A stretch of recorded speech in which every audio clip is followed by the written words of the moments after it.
भाई लोग नमस्कार, कैसे हैं आप लोग।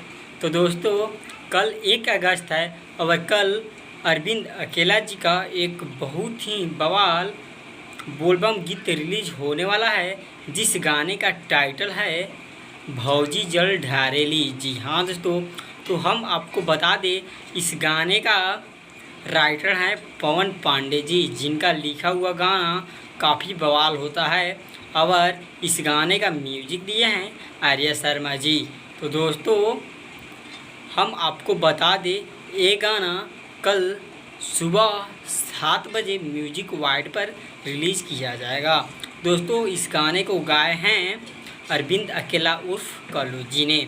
दोस्तों, कल आप लोग इस गाने को देखने के लिए म्यूजिक वाइड पर 7 बजे ज़रूर देखिए इस गाने को, और इस गाने को इतना अधिक शेयर कीजिए ताकि ये गाना जल्द से जल्द एक रिकॉर्ड बना दे। तब तक के लिए धन्यवाद। फिर मैं मिलूँगा आप लोगों के साथ नेक्स्ट वीडियो में।